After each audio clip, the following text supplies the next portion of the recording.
So anyway, I don't know where I'm at, where I left off, or what's going on, but what I'm basically going to do is tie all these little together into one video. And I'll try to do this one first, so you'll know that all the other ones are probably something to do with the same thing. I kind of got lost and confused as to what the hell I've been talking about. Anyway, I was talking with John today, J Knoll 0. He had called last night, and unfortunately, like I said, it was around dinner time, and my phone isn't near me at dinner time. I just don't put it when I'm having dinner and things. I just turn everything around, put things in different rooms. I don't want to be bothered. He wasn't aware of that, but I mean, you know, I appreciate him calling me. So I called him back today, and he was just calling to check in to see how I made out and how things were going. And I had told him that glove box was telling me possibly put a fan on there, and I think I may have already said a video on this. I don't know. So I got a fan, and I forgot that I ordered one as well. I just went to Home Depot and bought this one. However, I got one coming from Amazon, and I forgot about. Anyway, I'll have two fans. I'll find something to do with it, I'm sure. So that's about where I'm at. So I was talking with John, the heaterologist, and he was kind of puzzled when we were talking about that sometimes I had to open the door, otherwise the pressure in the shop was greater than the pressure in the exchanger. So he said that I should talk to an aerologist. So the heaterologist recommended an aerologist. So if any of you aerologists are out there, here's what we got going. I put a little fan on there right now, but without the fan, what was happening is if I opened this door, I would get heat coming out of that thing like crazy.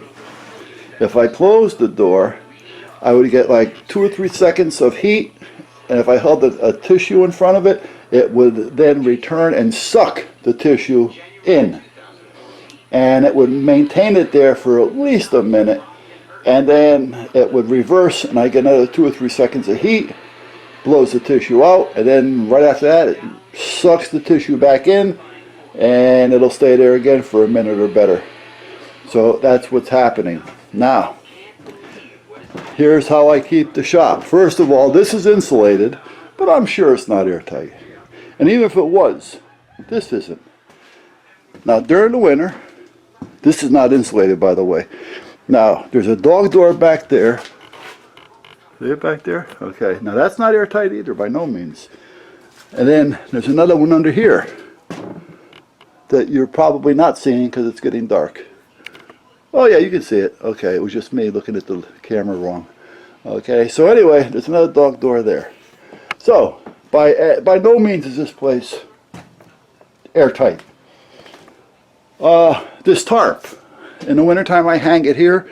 I kind of keep it like it is. Sometimes I'll drop the corner in place, but I do this because the boys like to lay anywhere from here and around here, because around here is usually a lot of, I take all that carpet that's out there and I lay it all in here, and none of this is here. All this wood is out of here, and I close that door, so the boys kind of like come in and they'll kind of like hang out here. They're getting the heat, they're with me, they're not freezing because they're getting some heat because this is open a little bit, and yet they're able to look out the windows to see who's coming in the driveway. Alright, but again, this is not by no means airtight. Now, every now and then, I may even keep that door open 6 inches on a bungee cord so that it's always open 6 inches even in the wintertime. Because sometimes the boys just want the door open. So this place by no means is airtight to where it should have all that more pressure in here than it does out there. Not unless, because of all these openings, it's just more in here than out there. I don't know. So if there's any aerologists, anybody got any ideas as to why without the fan it sucks out instead of letting heat in, I'd like to know. So that's where we're at. And like I say, I got the fire going out there. And, oh, look at that, why don't you? The fan broke. Huh. Check that out. Let me turn off the timer. Look at this. So much for that. So apparently it's getting too hot for that. That's what it's doing. So it's getting too hot for the fan, and the blade came right off. So there is heat there when it's running. I mean, I'm getting hot air. It's just that, like now, very little is coming out. I mean, from here I feel it, but I'm not feeling it. You follow me? So that's where we're at. So anybody, like I say, right now I'm getting a little bit of heat. Is there enough heat coming out of there? I'll tell you what, with the fan running, that would heat up this place, this back area, in probably 15 minutes. I mean, that's how much heat's coming out of there. I don't have a thermometer in front of it. Do I have something I can put there? Let me see. Yeah, I got something. I'll put this old piece right here.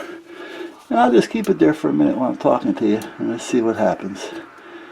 So, hello.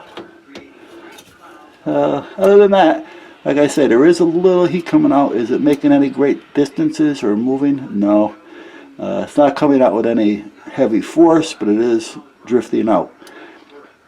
But apparently it's so hot that it melted the fan blade, so that the fan fell off. I was looking at it and saying, that don't look right.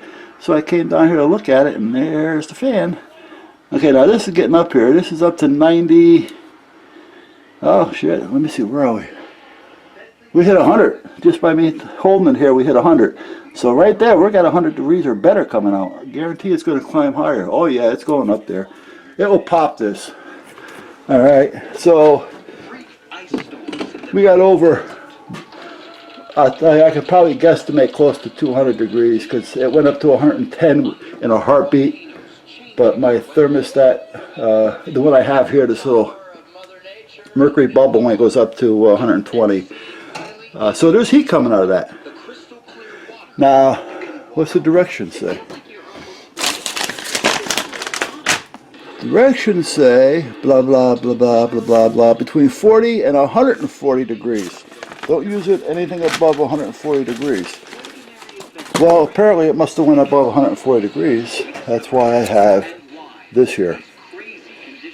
So I'll bring this back, and luckily, and at that point we'll see what happens. You know, I'm glad I didn't wire it all in permanently yet. You know, with junction boxes and everything. So the fan idea may not work if it can't take a high temperature. So we have to figure out what we're doing here. I may have to put a fan outside, on the outside of the box, blowing into the heat exchanger. That's what I may have to do. So we will think about this a little bit. So any heaterologists or aerologists or exchangeologists, as Big John would say. All right. Anyway, let me know what's going on if you have any ideas.